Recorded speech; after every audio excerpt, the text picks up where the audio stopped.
Deus dá as cartas para a gente jogar. E por que que isso destrói o livre-arbítrio e o destino? Vamos lá. Primeiro ponto. Por que Deus dá as cartas? O que seriam essas cartas para a gente jogar? São todas as condições pré-existentes que nós temos.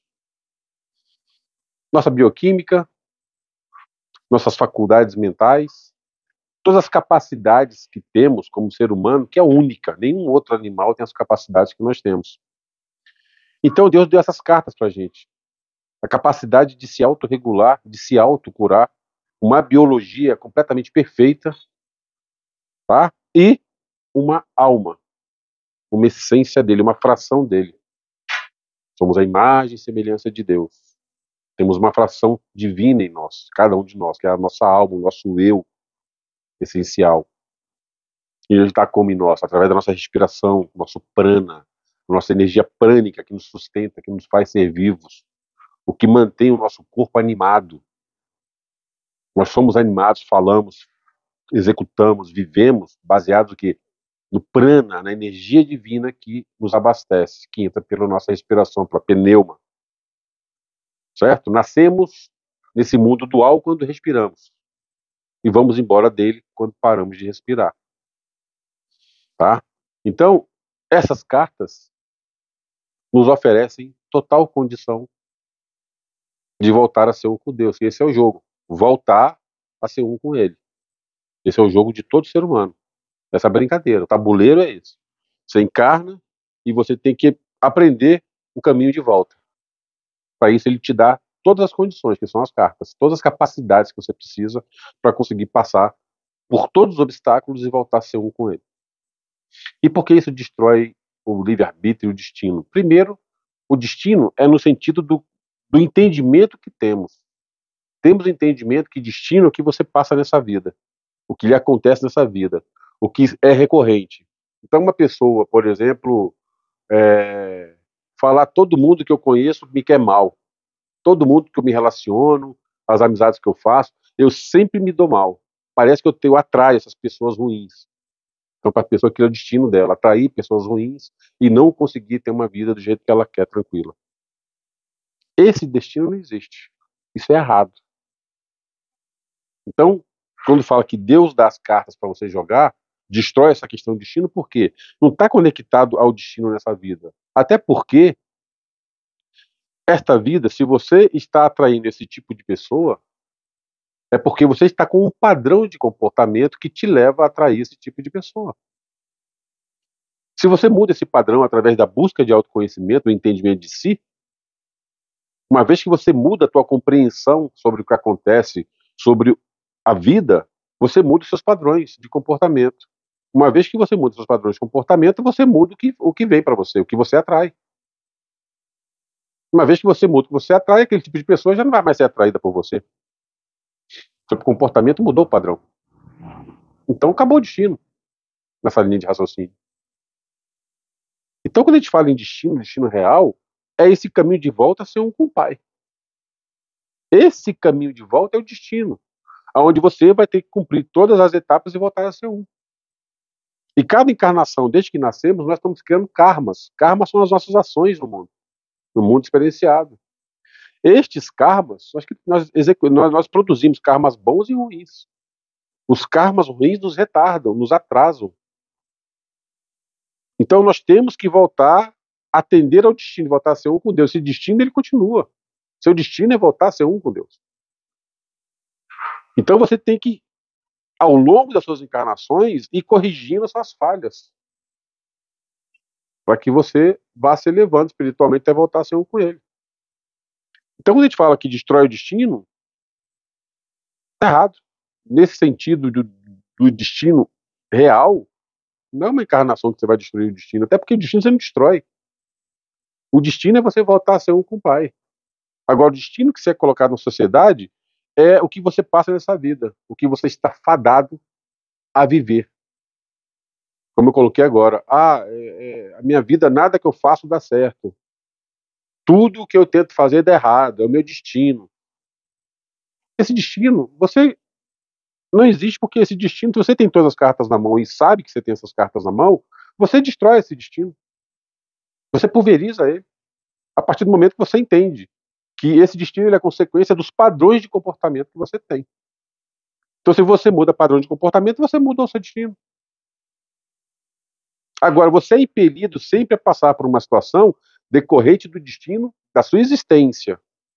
Então, se você está indo pelo caminho errado, a tua essência, a tua alma vai te colocar em situações que te fazem abrir os olhos. É um acidente de carro, às vezes, que você tem que passar por um acidente perigoso para que você acorde e veja que a sua vida está indo para um lado errado, e aí você corrige a sua vida. Então, isso aí você está respondendo a um obstáculo que o destino está te colocando para que você continue no caminho certo para voltar a ser um com Deus. Agora, esse destino que a gente fala, que as pessoas falam, meu destino é sofrer como qualquer coisa, isso não existe. Isso aí é mudança de comportamento. Você mudou o comportamento, você quebrou esse destino. Ah, eu não consigo me dar bem na vida. Ah, eu não consigo fazer tal coisa. Ah, sempre acontece isso comigo. Né? Ah, eu não consigo entrar no trabalho que eu tenha tranquilidade para trabalhar. Todo trabalho que eu entro, eu estou sempre ocupado, é sempre muita coisa. Eu não consigo ter um trabalho sossegado, que eu entre tal hora, saia tal hora, como todo mundo tem. Enfim, todas essas reclamações que nós colocamos e falamos que é o nosso destino é isso. Não é. Tudo isso é consequência de comportamento exercido. Você é para o mundo o teu comportamento. As informações que te chegam, já cansei de falar para vocês, as informações que chegam não significam nada. Quando você interpreta essas informações e gera comportamento, aí você entrou no jogo da vida. Aí você mostra quem você é. E são exatamente esses comportamentos manifestados que definem o que acontece com você dia a dia. Então, se você muda esse comportamento, muda esse padrão, obviamente você muda o que vai acontecer. Tá? Com relação aos hábitos, né? Destrói o livre-arbítrio. A ciência cada vez está mais provando mais que não existe livre-arbítrio. A gente acha que a gente faz escolhas, na verdade a gente não faz escolhas.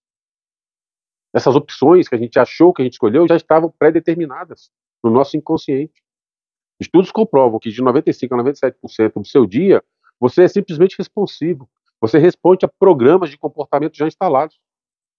Você faz análise de tudo que acontece no seu dia, você analisa baseado num padrão que você já tem habitual, que você, logicamente, foi desenvolvendo ao longo da sua vida. Então você segue padrões.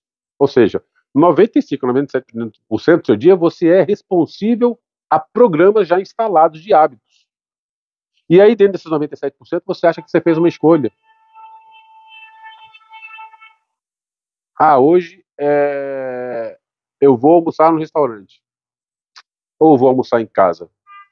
Aí você resolve, não, vou almoçar em casa. Eu fiz uma escolha, é livre-arbítrio. Eu escolhi almoçar em casa em vez de almoçar no restaurante. Não foi. Porque os programas, o seu hábito, seus programas já instalados, com a situação daquele dia que você estaria vivendo, eles definiram que era melhor para você almoçar em casa. Então, existiam padrões já de comportamento que te levavam a ser a escolha melhor almoçar em casa. Só que isso é inconsciente, não é racional.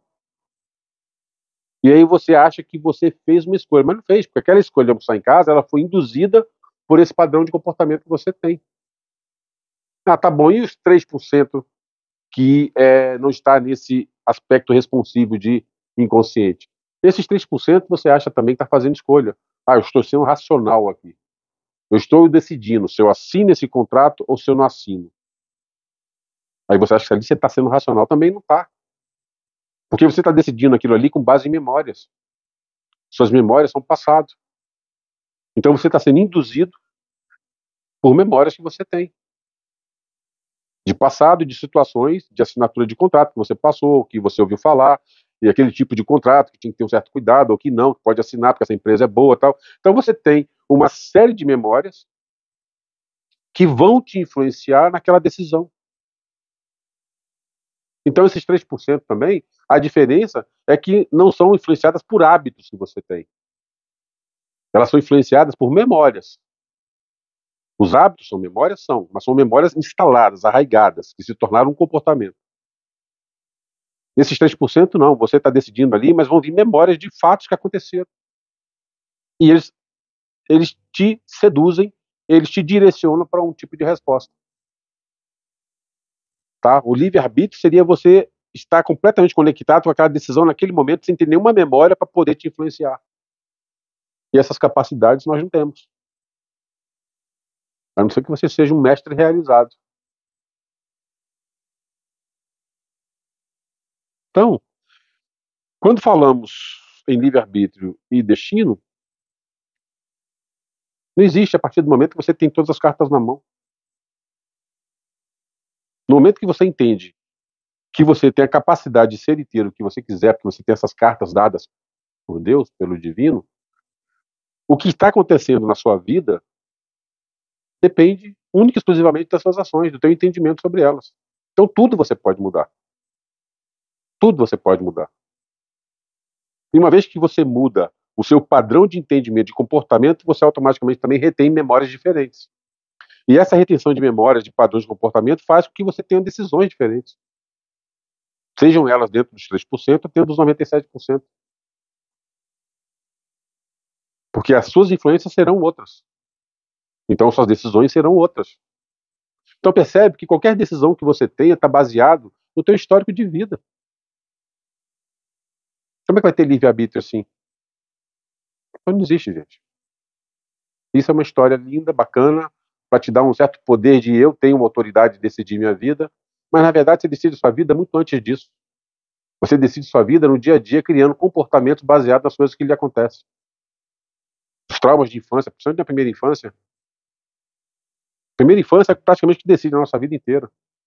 Porque ali são gerados grandes traumas que fazem com que a gente defina comportamentos que vão ficar muito arraigados. E a gente segue com esses comportamentos, e esses comportamentos vão gerar uma forma de vida que a gente vai ter, até a vida adulta. E quiçá até embora daqui. Então, muito antes de você falar eu tenho livre-arbítrio, existe todo um histórico de vida que te faz chegar às escolhas que você tem hoje. Então você não decide. Eu escolhi isso agora, sem estar com base nenhuma no passado. Não existe isso. Suas decisões são todas tomadas em cima de um histórico que você tem, você aceitando ou não, você depende das suas memórias para viver, para fazer o que você faz. Sem elas, você não dá um passo. Ok? Um abraço.